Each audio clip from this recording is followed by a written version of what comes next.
Shalom, puji nama Tuhan. Di kesempatan ini kembali saya membagikan renungan firman Tuhan yang terdapat di dalam Matius pasal yang ke-17 ayat yang ke-19 sampai yang ke-21. Firman Tuhan berbunyi demikian. Kemudian murid-murid Yesus datang, dan ketika mereka sendirian dengan Dia, bertanyalah mereka, "Mengapa kami tidak dapat mengusir setan itu?" Ia berkata kepada mereka, "Karena kamu kurang percaya. Sebab aku berkata kepadamu, sesungguhnya sekiranya kamu mempunyai iman sebesar biji sesawi saja, kamu dapat berkata kepada gunung ini, 'Pindah dari tempat ini ke sana,' maka gunung ini akan pindah, dan takkan ada yang mustahil bagimu." Nah, perhatikan, jenis ini tidak dapat diusir kecuali dengan berdoa dan berpuasa. Amin. Buat pembacaan firman Tuhan yang kita baca tersebut, sahabatku yang dikasih Tuhan, kembali kita melihat perumpamaan iman sebiji sesawi mengajarkan kita betapa hebatnya kuasa doa dan puasa. Kedua-duanya itu baik, doa maupun puasa begitu penting karena menjadi alat dalam tangan Allah untuk memperluaskan hubungan kita dengan Allah dan untuk mengalahkan kuasa setan. Dalam perumpamaan ini para murid tidak mengusir setan. Dan Tuhan Yesus berkata bahwa mereka dapat melakukannya jika mereka berdoa dan berpuasa, walaupun banyak doa yang belum dijawab. 1 Petrus pasal yang ketiga ayat yang ke-7. Bahkan ada doa yang tidak dijawab. Nah, sahabatku yang dikasih Tuhan, walaupun ada doa yang belum dijawab, bahkan ada yang tidak dijawab, tentu kita tidak boleh mematahkan semangat. Hal itu tidak boleh mematahkan semangat kita untuk berdoa, dan berdoa. Karena doa adalah napas orang percaya. Ada beberapa perihal doa. Yang pertama, mengapa doa itu penting? Sahabatku yang dikasih Tuhan, tentu kita ketahui bahwa berdoa itu sangat penting, karena doa itu melalui doa kita dapat apa yang kita butuhkan. Pertama adalah kita dapat apa yang kita butuhkan, karena melalui doa kita memiliki hubungan yang dekat dengan Tuhan. Melalui doa kita bisa berbicara langsung dengan Tuhan. Doa adalah salah satu cara kita untuk berbicara kepada Tuhan, datang kepada Tuhan. Melalui doa kita dapatkan apa saja yang kita minta seturut kehendak Tuhan. Apa yang kita inginkan kita akan dapatkan, tetapi sesuai dengan kehendak Tuhan. Melalui doa kita dapat pemeliharaan Tuhan. Dalam pencobaan apapun kita tetap dapat pemeliharaan Tuhan. Melalui doa kita juga dapat mendapatkan jalan keluar dari setiap masalah yang sedang kita hadapi, dari setiap penderitaan yang sedang kita alami. Karena melalui doa kita juga mendapatkan kesembuhan yang gratis, kesembuhan yang cuma-cuma. Karena melalui doa kita dapat menolong beban orang lain, kita dapat menjadi penolong bagi orang lain. Karena melalui doalah kita dapat mensejahterakan sesuatu kota atau bangsa. Melalui doa juga kita mendapatkan damai sejahtera, sukacita yang berasal dari Tuhan. Melalui doa juga kita dipenuhi dan dapat berbagai karunia Tuhan. Nah, sahabatku yang dikasih Tuhan, doa itu adalah salah satu solusi bagi kita yang punya masalah, karena kita tidak bisa hidup tanpa doa. Setiap hari kita perlu berdoa, mengawali kegiatan kita perlu berdoa, karena kita tahu hidup ketika kita melakukan aktivitas tanpa berdoa artinya kita tidak meminta penyertaan Tuhan.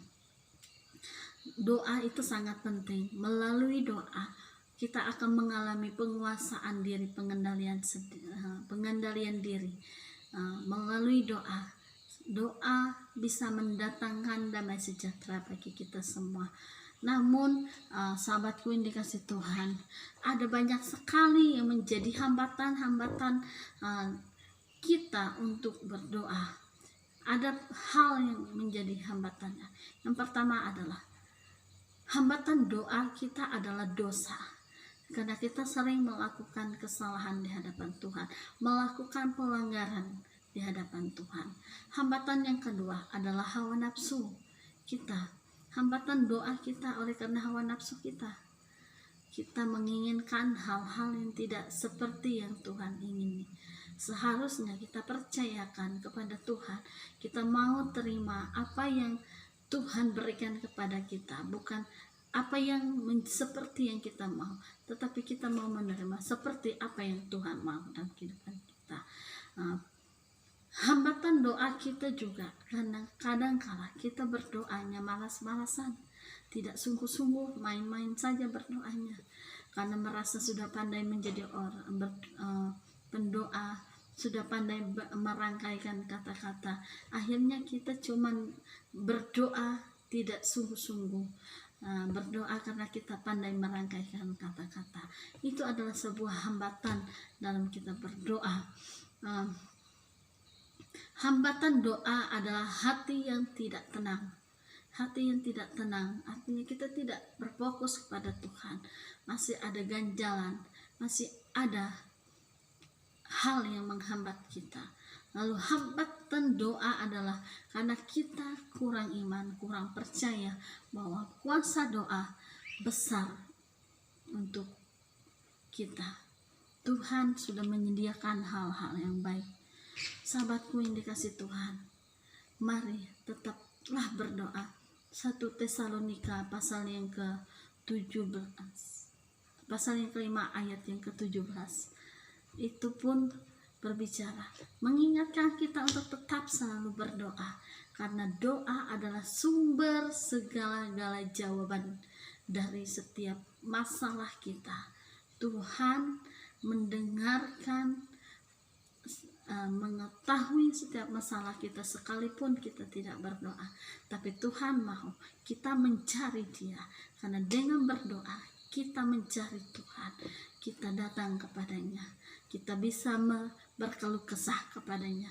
Bahkan Tuhan adalah orang yang sanggup menjaga rahasia kita sehingga tidak diketahui orang lain.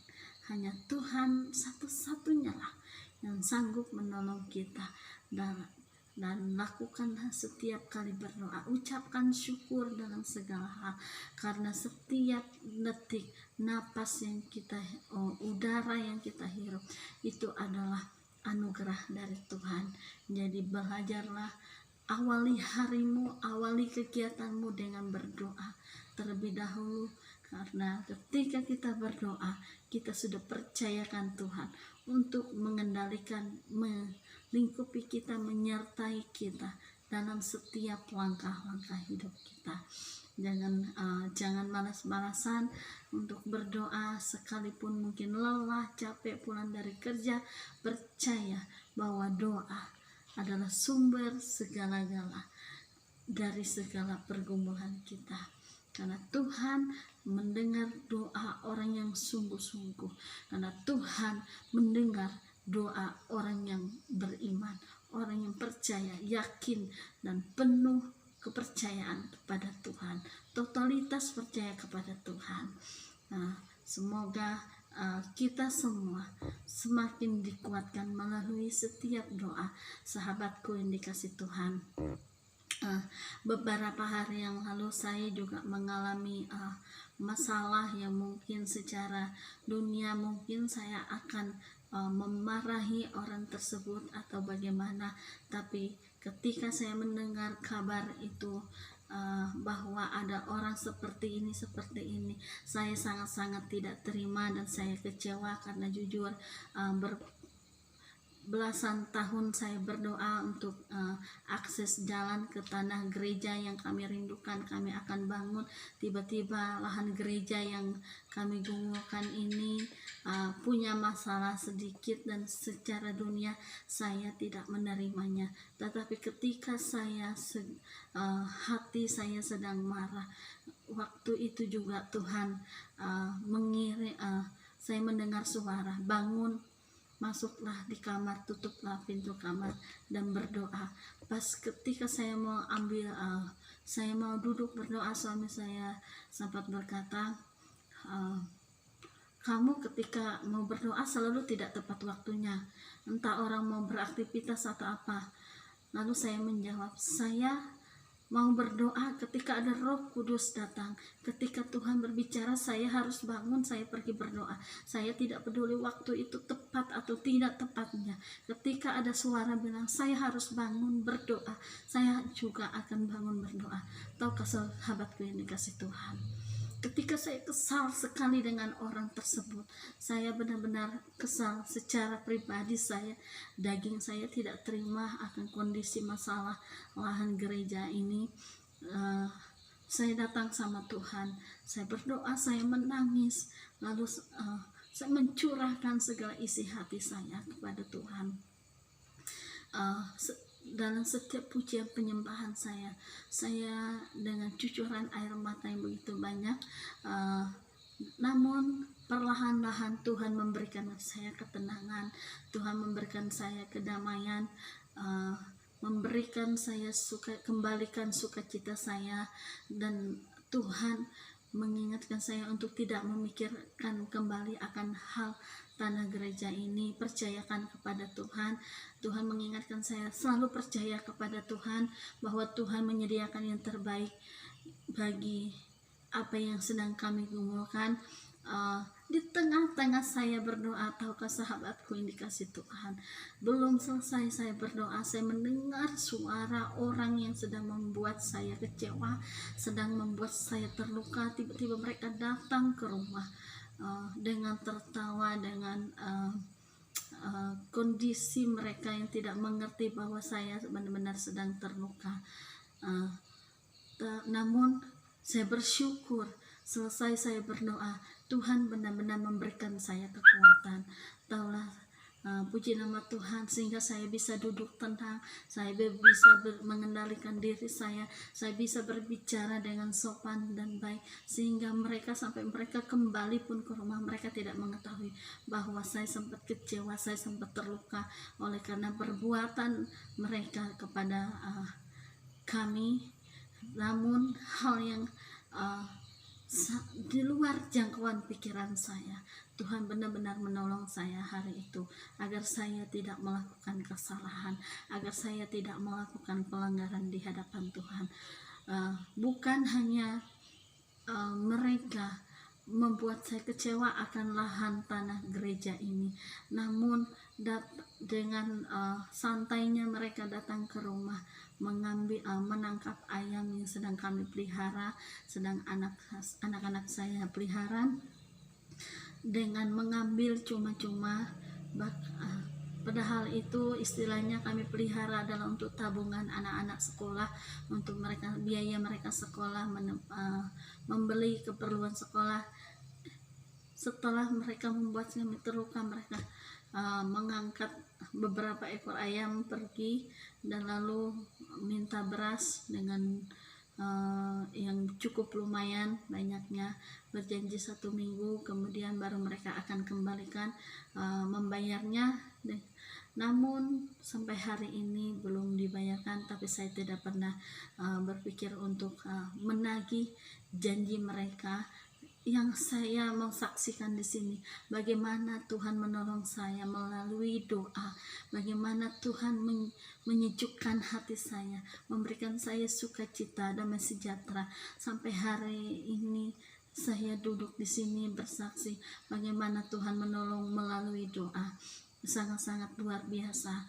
Artinya kita tidak boleh lupa untuk berdoa. Ketika ada Roh Kudus yang berbicara, berkata duduk berdoa, ambil kesempatan, ambil waktu yang ambil cepat kesempatan itu, duduk berdoa, karena hanya dengan berdoa kita mendapat segala apa yang tidak pernah kita pikirkan.